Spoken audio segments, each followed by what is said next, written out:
right. Watching or anything. I don't know if you see those stats. I'm hesitant to click in and try to check the live stream since I don't want to give you extra feedback. All right. No, it was. You were right. I had a Safari open way in the back. I use all my Chrome, so I apologize to everyone for that. Today, we have Joel Sharpton. Hey! Joel, welcome. Thank you so much. He's from Pro Podcasting Solutions. He also is on the Peach 99.3 morning show host in Ruston, Louisiana from 6 a.m. to 9 a.m. Local fun time. That's right. Yeah. Yep. Local time. Sorry. Joel, you're going to talk about iPads. We want to be good with people's time. I've wasted it with the echo in my own head, but we're going to talk a little bit about podcasting from your iPad, right? Yeah. So, quick backstory on this. Why did I start an iPad editing, and where do I come from? For people that are maybe thinking about whether this is even a possible solution for them, what was my background like, and see if it's applicable to what you're doing. I do come from the radio industry. I was trained on Cool Edit Pro back in the day, and then that was eventually bought out by Adobe and became Adobe Audition. And that's what I used for years and years and years, 10 plus years, on Windows PCs, and then at home on Macintosh devices the whole time.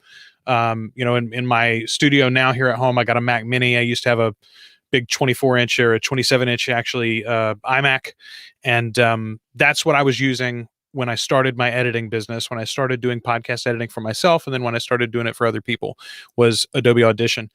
What happened was my iMac died, Mike, and I was at a period in my life where I had become a much heavier iOS user than a Mac user in my off time. Basically everything that I was doing and all the fun that I was having and all of the idle time that I was spending on software was on the iOS side. And at the time I had the first generation iPad Air. That's what I was using then. I had tried Ferrite Recording Studio, which is the software that I use on my iPad. I had tried it a few times for simple projects like voice auditions. I do voice work for narrating audiobooks and commercials, intros and outros for people. I'm a bunch of people's, like, the waiting voice on the phone when you call them. I'm that guy in a lot of different places. So for all of that stuff, I had used Ferrite before. If you were just recording audio on the go, which I had done several times using like the little lightning to USB adapter that Apple made, you could plug in a USB mic and you could get good sound in a hotel room or something, with your iPad, recording simple things like that, where it's just your voice. You're going to edit it and clip it down and then send it off as a WAV file to somebody. That was working great. What began to make me wonder, I wonder if I could use Ferrite full time, was they made an announcement that the MP3 spec was going to go, patent free or whatever. All of the impending patents on the MP3 spec were going to go away. And because of that, several apps were talking about, hey, this summer, once we clear the legal hurdles, we're going to implement MP3 export in our app. And there were a bunch of different apps on the iOS side that suddenly got MP3 support as far as export that hadn't had it before. Ferrite was going to be one of those. And so I was like, well, let me see what the situation is there. He had done so much improvement in the app in the meantime that I was thinking to myself, I wonder if I could get by using an iPad for my editing. Now, in the moment that all of this is happening, Apple announces a whole new device, a 10.5-inch iPad Pro. They had the 12.9-inch iPad Pro that they had come out with originally when they first came out with the Apple Pencil, and I thought that was a really cool device, but it seemed so big. It was just like a lunch tray, and I couldn't imagine if I was going to carry that, why wasn't I just carrying a laptop, And so I thought that's not the device for me. This 10.5-inch device that they came out with, though, I was like, I think I could use that full time as my entertainment device, as my editing device. I could take it with me everywhere I go. I think that might be me. So I ponied up for it, and I spent, I don't know, $800 or $900 to get a pretty big storage capacity on it and the whole 9 yards. I bought the pencil with it. They didn't have keyboard cases at the time, or Apple didn't make one anyway, but I ended up buying like a Logitech keyboard case for it so I could put it in portrait mode and use the keyboard as well. And immediately the combination of that form factor, that size, and Ferrite, the maturity that it had gained as a software platform, I was like, I can do this. I can do this full time. And I never looked back. And so instead of buying another iMac, and I was going to spend, what, $1,500 minimum at least, and probably closer to 2,000 to get one that was spec'd like I wanted. Also, it was going to be a machine that I wasn't going to like to use. Most of it, like I would use it for my work, and then I would go downstairs and use another device. Meanwhile, instead of that, I spent, $800 or $900, let's call it $1,200 with all of the accessories.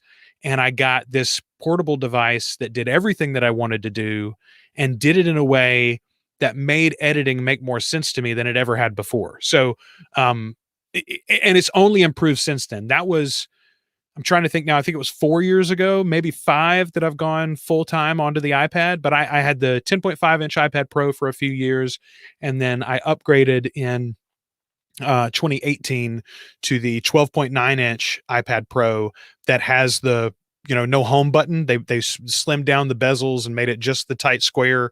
And the combination of the larger screen and the smaller form factor, I was like, and look, Apple's got a great return policy. I thought if I ordered it and it's still too big, I can always send it back and get the 11 inch instead of the 12.9. But what I found was in that new form factor, I loved the extra screen real estate, and the overall size was close enough to what I had been using at 10.5 that I didn't find it that much more cumbersome. And then over the years now, last year, Apple came out with their Magic keyboard and trackpad accessory so that it like snaps in magnetically and attaches via the smart connector on the back. And I've got a great trackpad experience and a keyboard that's always attached and doesn't need extra power.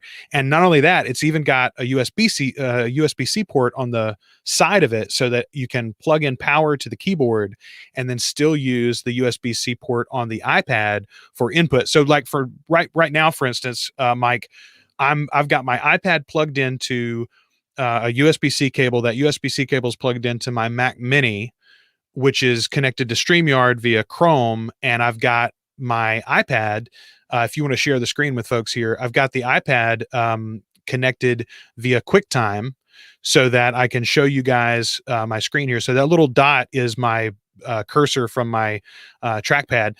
The trackpad, I think, is the best experience by far if you want to use a third party, an external cursor of some sort on the iPad. You can use a Bluetooth mouse. You can even use a wired mouse if you want to, but the trackpad experience is so great because you also get multi-touch gestures. So for instance, with 2 fingers, you can swap screens. With 3 fingers, you can go into your multitask switcher. There's all these sorts of things. The scrolling gestures are so nice. And then even with Ferrite and other high quality apps on iOS and especially on iPad, they've implemented keyboard shortcuts, gesture support with shortcuts there, pencil support, of course, with shortcuts to use with the pencil. And so you bring all of those things together and it makes my work really easy.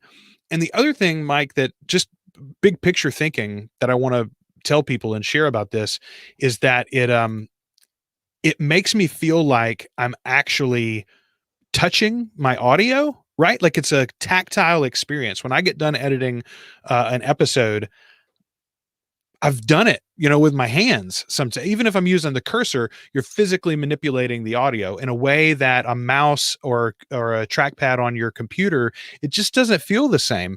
And it's super satisfying, very frankly. Like it feels like, you've done some labor.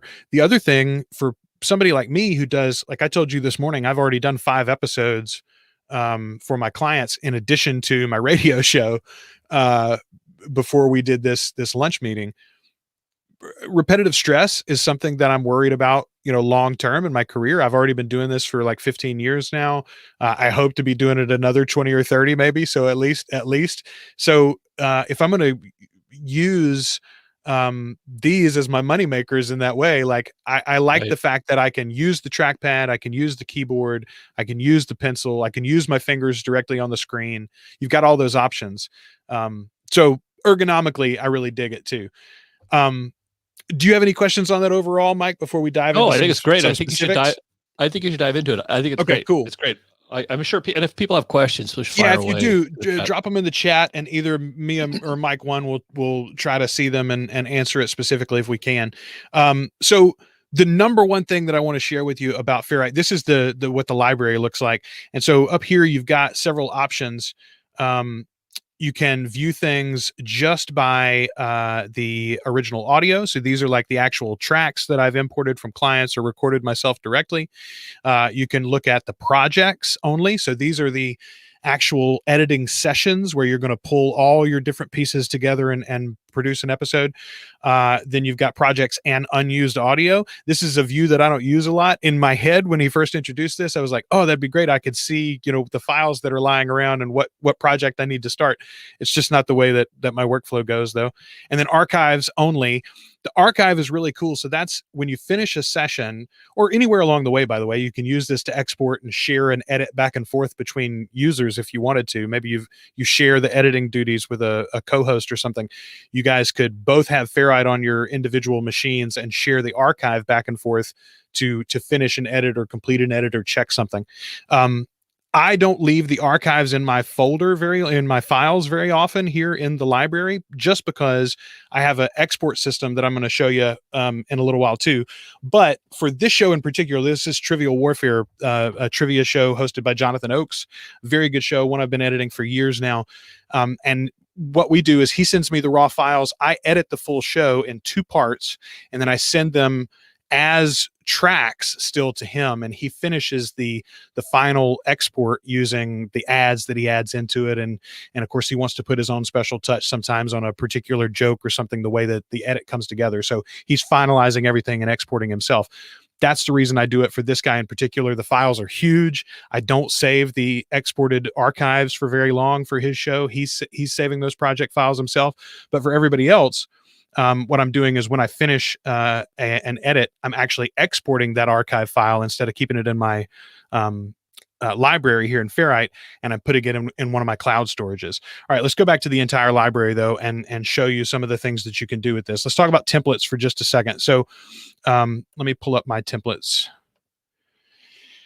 This is something that was introduced about a year and a half ago into Ferrite. It was something long requested, and the only other software I've ever seen that has anything like this as far as digital audio workstations go, I believe Reaper has something very, very close to this, but I know Adobe Audition has the .session file, which is similar in concept, but it does not work like this.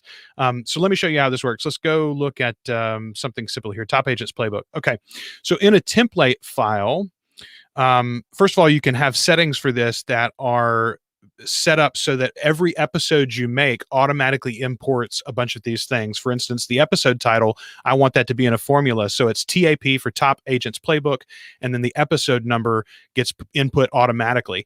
And as you can see down at the bottom of the screen here, there are other options for automatic input. The date that you're creating the project could be auto input into that. The episode number, obviously, something from your clipboard could be auto inserted. And there's some custom setups there too. I can't think of something that you would use the custom for, but Mike and I were recently talking about naming structure and file names for importing and exporting, our client files, and whatever that structure is, you can adapt, input that into your template settings for every individual project. Those can be separate for each individual project too. As you see here, I've got tons of clients templates set up, and each one of those has its own settings. So export format right here, you can set up, okay, my overall sharing settings in Ferrite, I have it set to export as WAV, as a lossless file. But for individual projects, I obviously don't want to export a WAV. I want to export a finished MP3.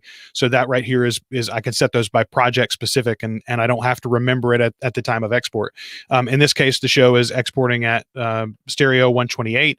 You can set it to mono if you like. You can go all the way down to 64K and all the way up to 192K, which I think is well within the range of what most podcasters are asking for. Over time, you could imagine that he would allow for settings going all the way up to 320 if that's what people end up doing. we just don't need it right now. It's not suggested, and for lots of people, it's just going to cause storage issues. You can input your author tag, and that will go into the file, the metadata automatically. I don't worry about that with most of my shows because I'm actually dealing with the ID3 tags within their media hosts. But for some of these shows, I do like to set up the author tag and the copyright info and the genre, all those sorts of things. So for the genre, you can input any category, any podcast category that you use. You could input it right there, as well as like your website link, and then of course your logo artwork too. This Ray's shining face here, the host of this show, he's a good friend and a client for years and years. So what goes in the template itself? That's the settings that you can create for each one of these. But what happens when we make a new episode? You go right here and you hit plus, and this is going to be episode 183. And then here we go, Top Agents Playbook 183. So let's go into it, and you can see this is a multi-track session, and everything that Ferrite does is multi-track compatible. You can edit a mono file or just a single stereo track if you want to, and that's what you have. But the beauty of this software is that it'll do basically anything you want to do as far as mixing a complex project. In this case, and right here, you can see my fingers, I'm zooming into the file. You can zoom out with multi-touch gestures. Same thing, you can do that on your mouse pad as well, with multi-touch gestures there. That now I'm doing it on the trackpad. So the way that this show is set up is we've got his, he has episode title, episode numbers at the first. This is Top Agents Playbook Podcast, episode 183. And then he's got his intro here. I've got the voiceover that comes in. And what you're looking at with these little blue lines, this is the automation for the volume. So each individual track, you can have automation set up for panning, which I don't use that. I don't know why you would use that. I mean, I can imagine scenarios, but it's not something that's going to be very commonplace. The one that you do use a lot, though, is volume. So over the course of any track that you're going to use audio with, that the volume adjustments there are super handy, because what I can do is I can undercut the audio of the theme music to allow for the voiceover to ride over top of it. And so that's what you see here is I've got those set up to do just that. So he has his intro number, the episode number, the intro itself, the voiceover, and then after the voiceover is over, we fade into a different piece of music, and you can see this first music track fades all the way out, and we fade in on this one. And then he has an episode specific intro that goes here in the first several minutes. So each week I'm going to get that file from, whatever cloud storage that the client and I are connected to. I pull that in with this menu right here, a little import button. I could pull it in from my library in Ferrite, or let's say I haven't imported the file into Ferrite yet. That's cool. You can go to the import up here in the top right corner and actually go to files. You get this pop-up menu of the file system. And as you see here, it doesn't have to be within the iCloud drive either. You say, Joel, I don't use iCloud storage. I can't use this app, right? No, you can connect in the Files app. You can connect any cloud storage provider you want to. So if your cloud storage provider is Dropbox, you can hook that up so that you can access your Dropbox files directly from the file picker in iOS. In my case, I do use iCloud. The downloads folder in my iCloud folder is basically like that's my Scratch folder. That's where all the projects that are coming and going, that's where they live. So in this case, let's say that this was the new episode or the new intro. You can import that directly into your library from iCloud Drive in this case. And then once the import is completed, I can import it directly into this project.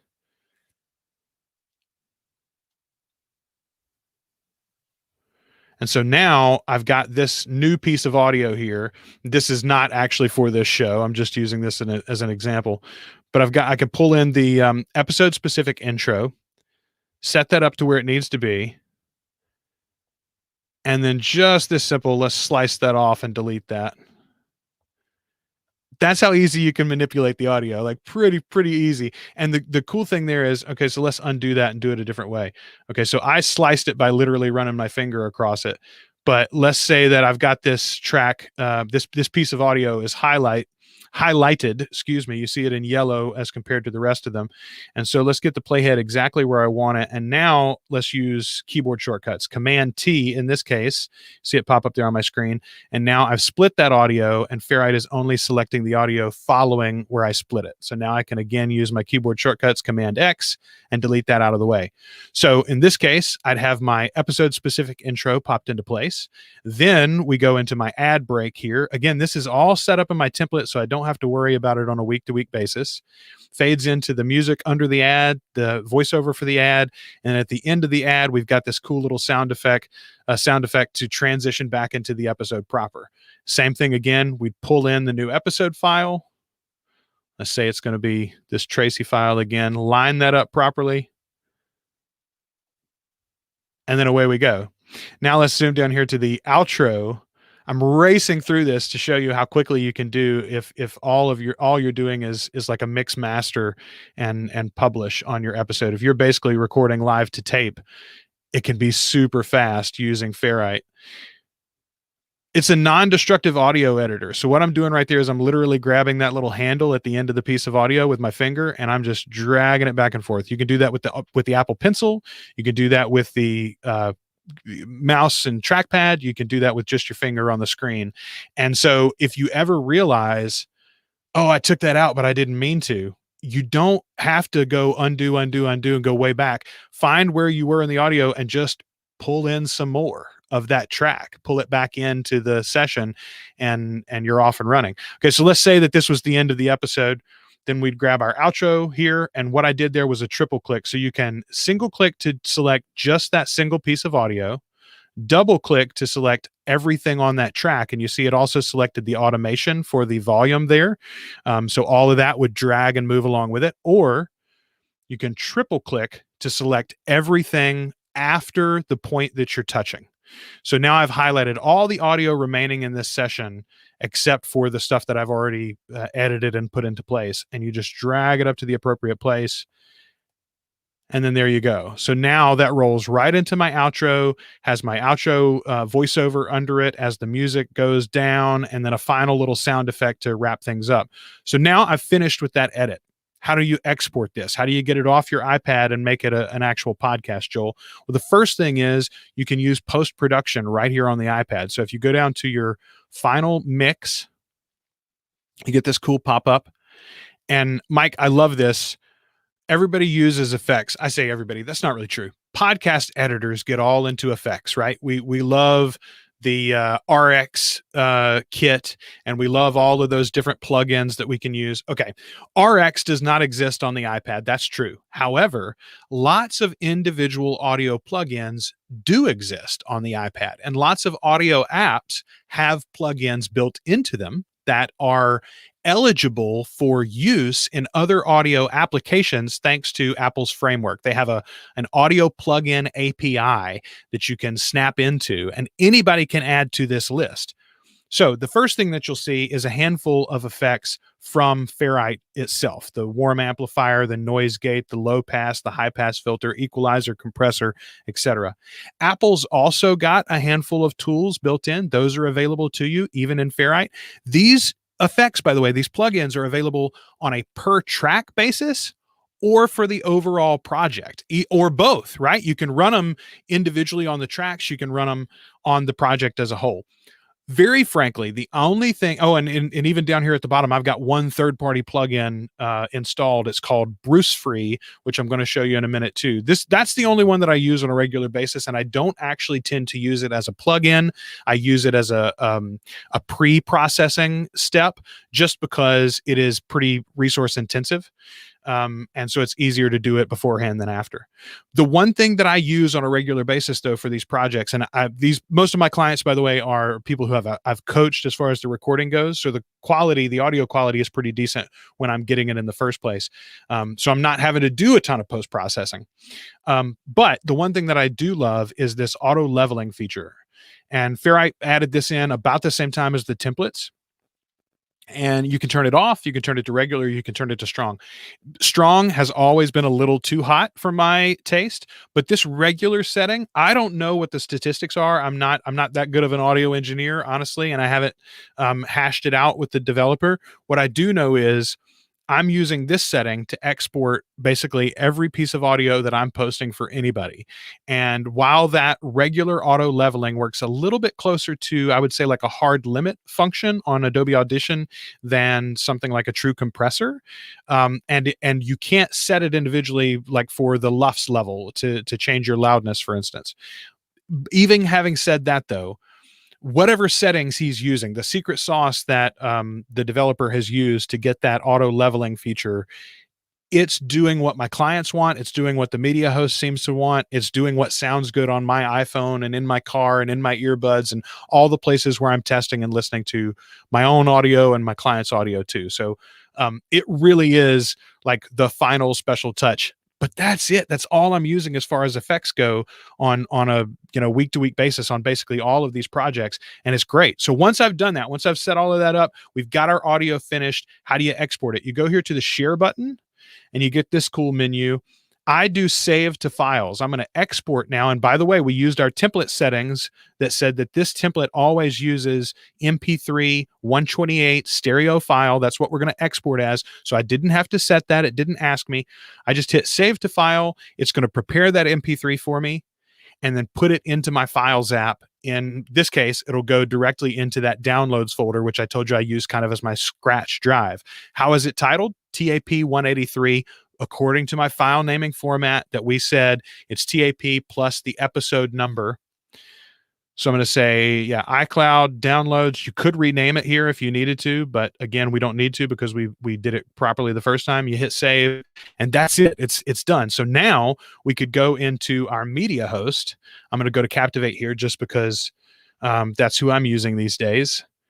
And we're just going to show you this process in Ramona Rice. This is another one of my client, the Spapreneur podcast. Super nice lady. Ramona and her mother own a spa together in Virginia, and she has a great podcast where she helps other entrepreneurs in that business, learn how to run their businesses better. So you go to choose files here, and you get this same pop-up menu that you did earlier in Ferrite. We saw that when we were trying to import a file. So you go to browse. And then it defaults to the last folder that you were in. So if you're like me and you use the same folder again and again as your sort of scratch folder, it's going to be right there waiting on you. You hit the file that you just uploaded, TAP 183, upload audio file, and there you go. You're ready to put in your metadata, and you're done with that episode. It's just that quick. The other thing, though, that I love, and I'm going to stop this because that file's not actually for that show anyway. But the other thing that I love about Ferrite is because of this template idea, because of the archive concept that they have, now that I'm done with this episode, what do I do with it, Mike? So I like to save my episodes for my clients long term. Maybe they do a best of show down the road. Maybe, God forbid, maybe I make a slight mistake, and somewhere between when I'm posting it and when it's actually coming out to listeners, or maybe even after the fact, we find something that we need to change, I can go right back to the original files, no problem at all, because I'm going to save this archive. Now, I showed you the archives for Trivial Warfare that I have in my Ferrite library earlier, but I also said I put most of them in the cloud storage. This is how that works. So you go to Share Archive, and again, it takes a couple of seconds for that to process. And then in my case, I use Google Drive. I'm going to put these into my Google Drive folder for this client. So I'm going to go down here and find the TAP folder, upload that. Bing, bang, boom. And now I've got that archive. So all the original files, that intro, the episode specific intro, the episode itself, the interview from that client, all of my mixed pieces, all of the edits that I've done. And by the way, this is a non-destructive editor. So literally every step that I've made in the editing process, I could open that archive up and hit undo all the way back to raw files, So it's sort of error proof in this way. It's dummy proof as far as like the backup goes, because I don't have to worry about the storage space on my iPad so much. All of this is getting offloaded into a cloud storage provider. In my case, I use Google Drive because I use Google for my email service. And when you get the G Suite apps or whatever, you get the email service and Google Drive storage, just a huge bucket of it for like $11 a month, $12 a month, something like that. It's super cheap is the point. And in effect, Google Drive is unlimited. Like I've got way over what they say the limit is, and they've never given me a warning. None of my stuff is red or yellow or anything. So I keep archives for my clients for as long as they're active clients. Honestly, generally, I don't promise that to them in case I ever have an issue with storage and I need to limit it to just a handful of the most recent. But currently, I've never had an issue, and so anyone who's currently a client with me, I've got everything that I've ever edited for them saved in an archive format like that in my Google Drive. It just makes it super, super handy. So that was the big thing that I wanted to show you was the template idea, the archiving concept, and then the basic way that you can manipulate audio. There's one other thing that I want to show you, and I'm going to do that with Trivial Warfare here. So, okay, this is Trivial Warfare. Right now, he's recording as a 2-track show. He's got his own track, the host, and then we've got the guests all come in on a Skype track here. So we're going to line those up perfectly. But this is a show in particular where it's not just a conversation, right? They're playing a game. So there are long sections where one person is speaking, the other side is not speaking at all. And there's even sections where neither side is speaking. So like a lot of your time would be spent carving this audio out. How can you do that? Well, you can highlight it, slide down with your finger like I showed you earlier. You could highlight a track, put the playhead where you want, and use a keyboard shortcut. One cool way that I got way into, I'm using my Apple Pencil now. This is the iPad Pro 12.9 inch from 2018 and the Apple Pencil 2nd generation, which I love. It magnetically attaches to the top of the iPad. It's always available and ready for me, always charged. But what you can do with the Apple Pencil in here is you could literally just carve out the section. Did you see that little trail there? That's my pencil running across the screen. So I'm in presentation mode here to show you what that looks like, but you just carve out the audio that you don't want and leave the audio in that you want. That was pretty cool, and I was super excited about that. But that's not the best way to do this. The best way to do this is what I'm about to show you. And if you're a Logic Pro user, you probably already know this function. I think a couple of other digital audio workstations have added it. But my first time ever having this feature was when I moved to Ferrite, and it changed my world, Mike. So you can highlight a track, and then if you click on that track again, you get this pop-up menu. One of these options is strip silence. So you see all through the track, and you can see this will zoom out so you can see the whole track here. Everything that is not speaking has been highlighted in this sort of candy cane look. And now if you zoom in, you can see that there are, let's find one here. Occasionally there is a piece of audio that will still be in the, here we go. There's a little cough here or a heavy sigh. All right. So down here at the bottom, you've got settings that you can change: threshold, fade edges, and minimum silence allowed. So all of those things, you can move those knobs and get a tighter rein on this function, but they're set currently to how I have found them to be most useful and applicable to the clients that I'm using. So these, again, they default back to what was used the last time. So when I apply this every time, it's basically going to those same level of settings, which I've found works for pretty much all audio. When you are happy with the settings that have been applied for this strip silence feature, you just hit done. And now all of those sections that were in Candy Cane are gone. You see that? They're just gone. They're so you've got blocks of real audio and then nothing. Now you go up here and do the same thing to this track. Strip silence. Now, but what if we made a mistake, or what if it was a little overzealous? Same thing. Let's zoom in here to a part. Okay, so we've got a long section here where the guest's audio has been cut out. All we have to do is highlight this, grab that little handle, and just pull the audio back in to see if we missed anything. So if you're editing and you realize, oh, there was a cough, or there was a comment, or there was the end of a sentence that got cut off accidentally, you just pull it right back in with your pencil or your finger or your trackpad, and you haven't lost anything. Meanwhile, for all of this audio, now as I'm closing up the conversation here, all I have to do is triple click and I grab everything behind where I clicked, everything, all of the audio together. You just pull it up a little tighter. So like right here, the host speaks. This is a bad example. You know what? The game doesn't start until 5 minutes in. I actually know for this show because I listened earlier to this file. So yeah, here's the beginning of the actual show itself. This audio is not coming through, is it? Yeah, so this is Trivial Warfare. It's a trivia game. So the game starts here at 5 minutes, and so that would be the beginning of the actual audio. So I would cut out everything ahead of that, and now I'm literally swiping with my pencil to get all of this audio just disappeared. Now I'm using my keyboard shortcuts. All right, now let's come back in here, tap to select all the audio, and let's drag that up to the beginning of the track so that we're ready to actually go. I left a little piece there. Drag that up to the beginning of the track, and now we can go away with our actual edit. One more tool in that same vein, though. Okay, so like I said, we've got some long sections here where maybe nobody says anything on either track. Like here, you can see there's 30 seconds or something where nobody's speaking. Well, less than that, 10 or 15 seconds. Anyway, we can go here and say triple click on everything. We get that pop-up menu, and we choose Tighten. And it literally, and again, just like with strip silence, you get the little dials that you can affect the amount of tightening that you're doing automatically. And once you're happy with it, you click done. And so it just sucks everything a little bit closer together so that as I'm editing this show, I'm not having those, it's 2.5 minutes where literally everybody's just thinking about the answer to the question and we don't have any audio at all. And so I've got to grab it and drag it and grab it and drag it. The computer can do it for me.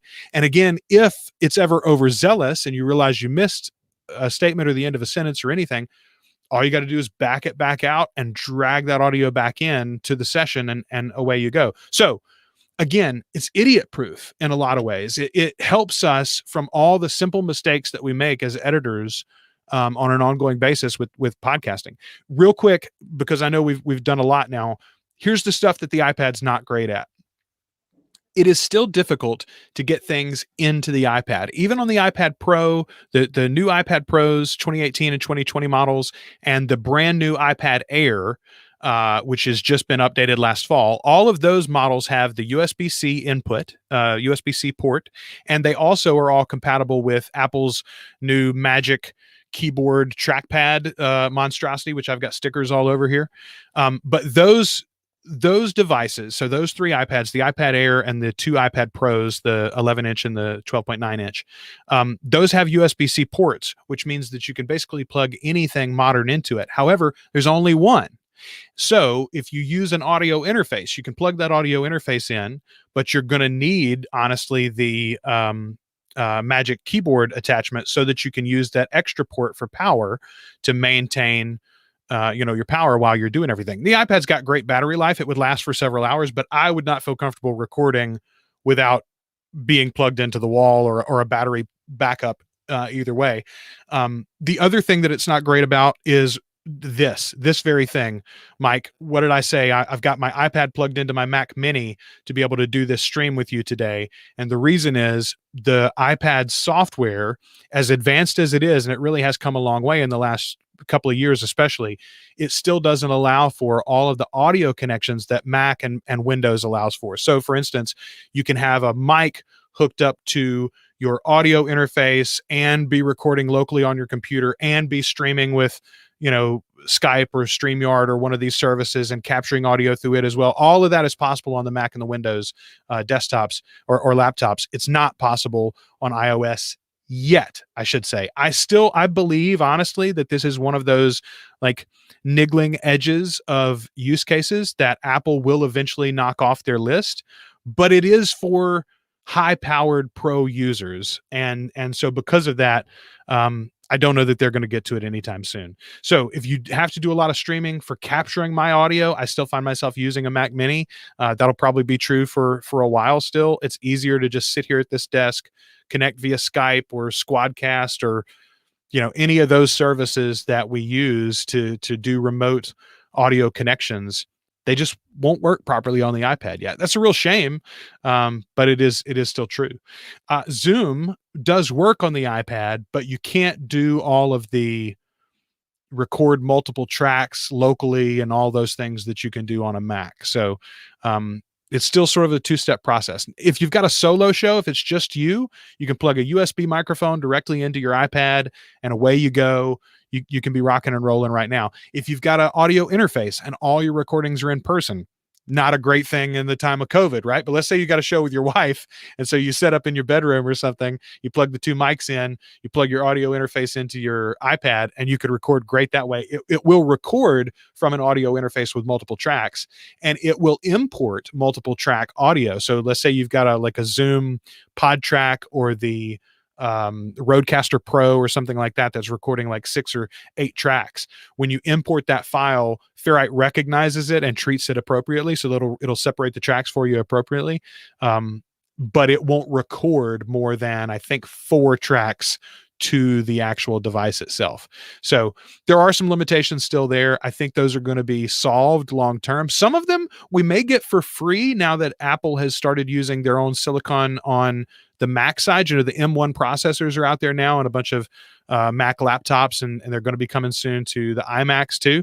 And the M1 processor includes support for Thunderbolt 4 even, which is the new spec. So if that same processor is what they end up putting in the iPad Pros, it may be the case that in the next 6 months to a year, some of those limitations come off as the hardware itself becomes even more capable than it is now. But frankly, my iPad, which is 3 years old now, almost at this point, it's 2.5 years old, I guess, still runs circles around my Mac Mini as far as actual processing power.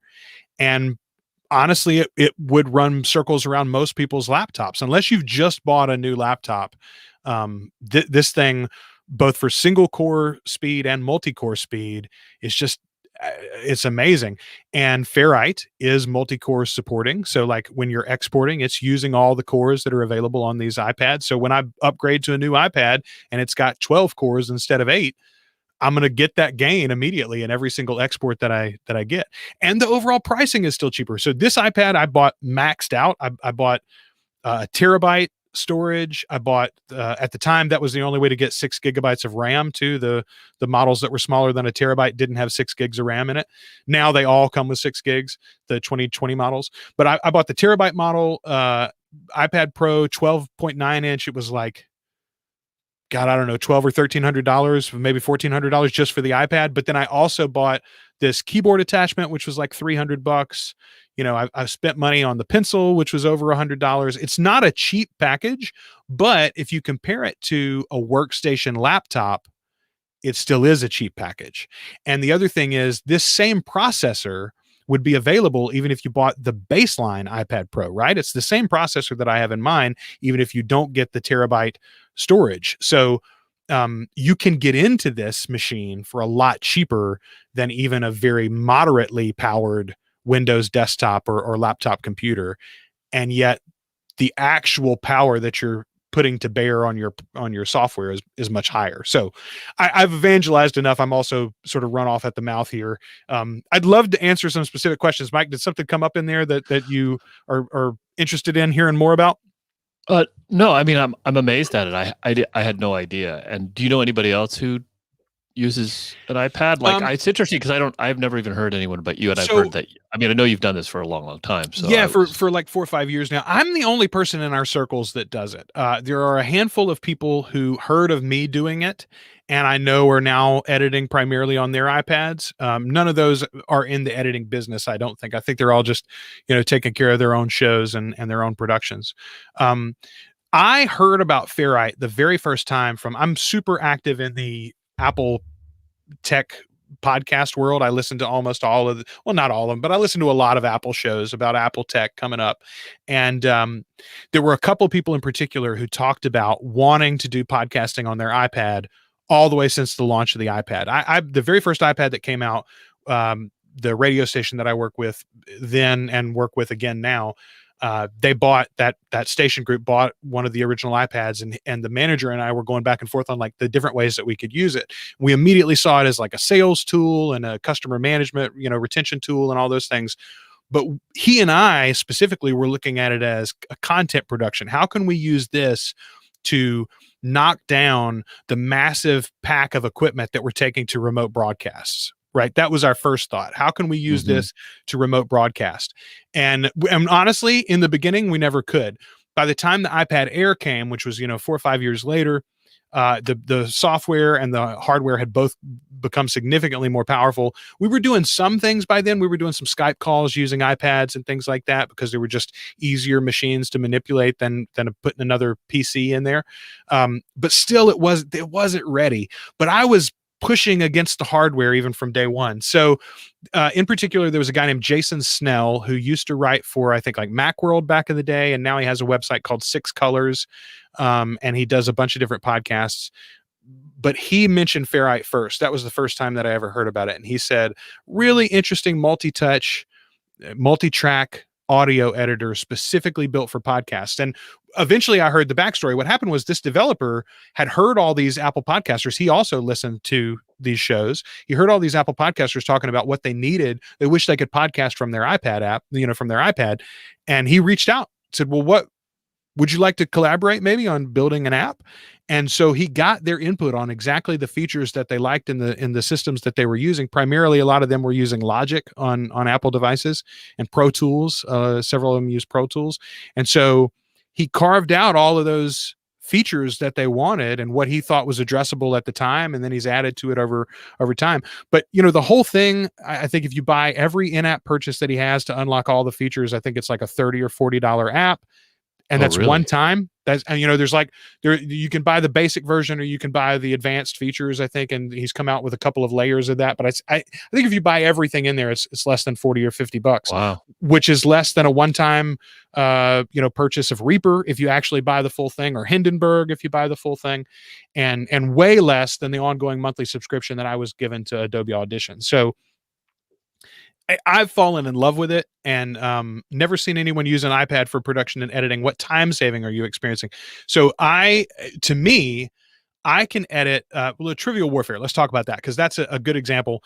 It's like a 4-hour raw show sometimes, 3 hours almost every time when I get the file. It's them conducting a trivia game, a pub style trivia game in real time, and then I'm compressing that down and editing it down to like an hour and a half most times. So I work through that in 2 sessions. I do the first half, and then I send that off to the client, and then I do the second half and send that off to the client using Adobe Audition. One of those halves was taking me anywhere from, so I'm working on like an hour and a half of audio, and it was taking me about 3 to 4 hours. I'm down to a little over 2. The one thing as far as time savings goes that the iPad doesn't have going for it and Ferrite doesn't have going for it, some editors, especially people like me that have an editing business, I know that a lot of them use high-speed playback when they're editing. So they're listening to the audio at 1.25 speed or something like that to work through the edit. Ferrite doesn't have that compatibility yet. It's not built into the audio engine that it uses. It is something that he wants to do long-term, and he thinks he's got the way to do it, but it's gonna require a full rebuild of his audio engine. Cliff followed up by saying he feels like he's hearing that the benefits are mostly about portability. Portability is part of it. I will say, especially in the time of the pandemic, it's been amazing, Mike, and you and I've talked about this already in the past off the air. It's been nice that like I can just hang out in the living room with my kids, and I'm holding my iPad. I've got my earbuds in, and I can do my work while they're doing whatever. With the AirPods, I can even have transparency mode on so I can hear them speaking even while I'm editing the show if I want to, or I can put noise canceling on and tune them out if I need to. I do like the portability. More than the portability, Cliff, it's the fact that this software, this Ferrite software, is not available on any other platform. If it was available on Mac, and by the way, that's a little thing that I'll hint towards you. If you've not been following the world of Apple, their hardware platforms are becoming more and more alike, because now on the Mac side, they're using the same chips or the same chip family that they use on the iPad and iPhone.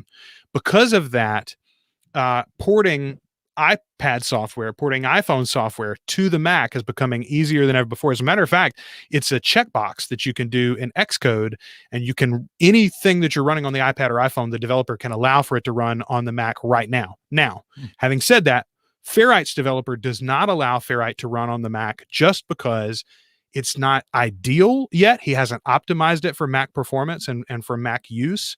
A lot of the gestures and the different things that it's built around would not work properly yet on the Mac side.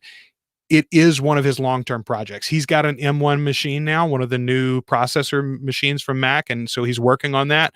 And I would say within 2 years, definitely there'll be a version of Ferrite that you can use on a Mac desktop or laptop computer. And again, as powerful as those new chips are, whatever I'm doing on the iPad, it's going to be even faster on a desktop Mac in the future. So talk to me again in 2 years, and maybe I've moved back to doing most of my editing on a desktop Mac just because it's so much faster. But today, it's about this software not being available anywhere else. Ferrite is the thing that I enjoy editing with more than anything else. And then the combination of that and the versatility of the ways that I can approach it. I mentioned that earlier. You can use your fingers, you can use the keyboard and the trackpad, you can use the pencil, and you can move back and forth from all those paradigms. You're very welcome, Cliff. Thanks for the question.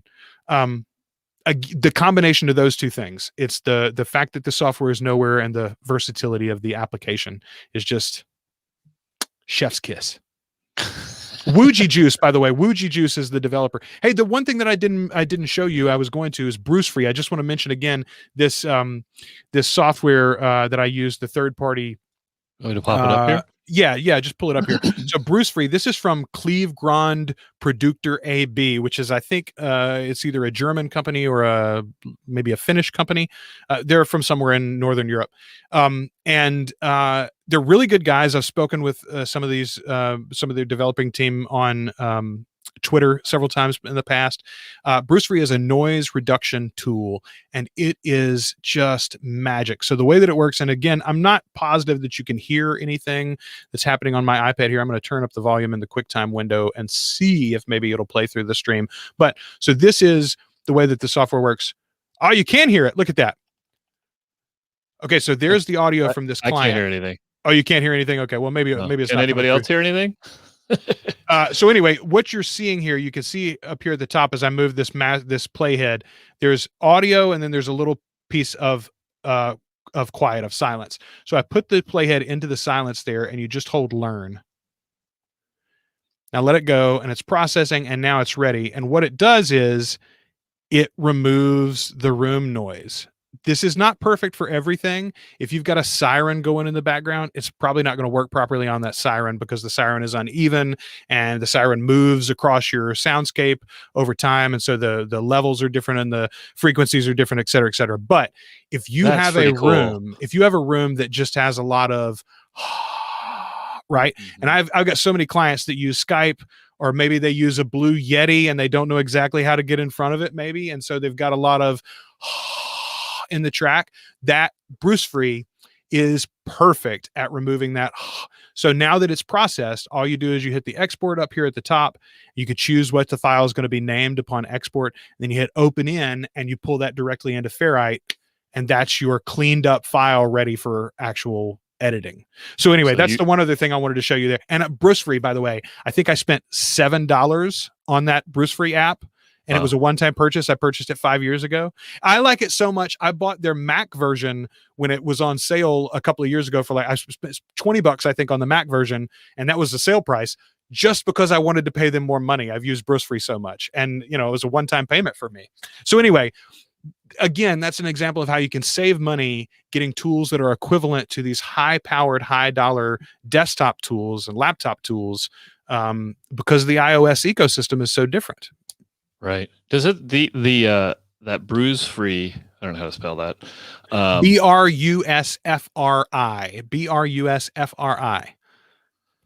Bruce Free. It's Bruce Free, huh? And it works on a laptop though too. Yes. So they do have a normal plugin that you can use, in Adobe Audition or even what's the free one that everybody likes? Audacity. Yeah, it runs in Audacity, I think, as a plugin. Interesting. And is that part of your chain normally when you're editing? Do you throw Yes. all your tracks in there just Almost to give it a clean? almost everything Yeah. that I get, I open the file in Bruce Free or that track in Bruce Free, and I run it just to take out the room noise, that little extra, hiss or whatever. And it's just so smart. There's no reason not to do it. Once upon a time when I first got it, I was running it as an individual track effect in Ferrite. I showed you on the individual tracks, you could come in here and say, let's just continue there. You can come in here and say, let's add an effect. And Bruce Free is one of the ones that you can do. But what I found was at the time, especially Bruce Free was not multi-core compatible. It wasn't using all the cores on the iPad. So what was happening was when you would export the MP3 at the end of a project, it was taking just forever. It was taking 30 or 40 minutes just to work through the Bruce Free side of it. Then it would do the MP3 as a sort of second step. And so what I found was if I ran it first, and so then I just changed my workflow and I said, okay, anytime I get client files, the first thing I do is I download them, put them in Bruce Free, load them into Ferrite. I do that like immediately. Then I'll edit it maybe tomorrow or whenever I'm going to get around to it in my normal workflow. But the first thing I do is that processing, and it's mindless too, right? You can put it on in the background while you're doing something else. You don't really have to pay attention to it. You just let the software run and then bring it in. The good news is in the interim, in the last year and a half or so, I think Bruce Free has been updated to with multi-core support. So now it uses all the cores on the iPad, and it's way faster than it ever was in the past too. It'd probably work fine now as a plugin. I've gotten in the habit of pre-processing with it instead of using it in real time. Yeah, I do that with my RX. I do that. I throw it in, but I use their repair assistant, which I don't know if that's the best thing to do, but I usually do that because I'm lazy too. So I'll throw it in there and I'll hit that, and then I'll listen to it. And it usually sounds better, Well, a little but you and I are both audio professionals. We're both good editors. We're good audio producers. What you and I are not is audio engineers, right? You and I are not high level as far as like the ones and zeros or getting into the EQ settings and all that sort of stuff. And so those tools, the genius settings, like I said in Ferrite, the auto leveling that it has, that regular setting auto leveling, that is the sweet spot for me and I'm above average consumer, I would say, as far as audio goes. And if it's sounding good to me, if it's sounding good to my clients, that's the answer to me. That's always been my thought too. Yeah. All right. Well, Joel, I want to be respectful of people's time because it is 1 and lunchtime is over here. Not for you. You're moving into dinner time, I guess, huh? So, yeah, it's late afternoon. Are there any questions from the people in the audience, Cliff or George or anybody? Thanks, guys, for coming too. Cliff has a they're all podcasters from around here, but they're great folks. George too, George Coster. Do you guys have any questions? And if you have something that you're thinking about as you sort of process this, or if you're watching it maybe after the fact or whatever, and you've got a question, feel free to email me, joelsharpton@me.com. You can reach me anytime, joelsharpton@me.com, or find me on Twitter or Facebook. I'm pretty easy to find. If you Google me, you'll bump into me. I'm the only Joel Sharpton in the business for sure, and I'm one of the only ones in the world, I think. So, yeah, at least living. I think there was one, a couple hundred years ago, but I think we're out of the woods on that. He doesn't have a very good Google profile, so. Anyway, reach out to me and I'd be happy to help you. There's a lot of Mike McCallens out there. All right. So thank you, Joel. Really appreciate you as always. Thank you, man. You're awesome. Always have been, always will be, I assume. Upcoming meetups. We have March 16th. We have Tom Webster's coming in from Edison Research, going to talk about the Infinite Dial podcast research. And then we have Brendan on April 13th, Brendan Mulligan from podpage.com. Have you used that at all, Joel? Podpage? I haven't. Is that pretty cool? Sort of like a pod chaser kind of thing?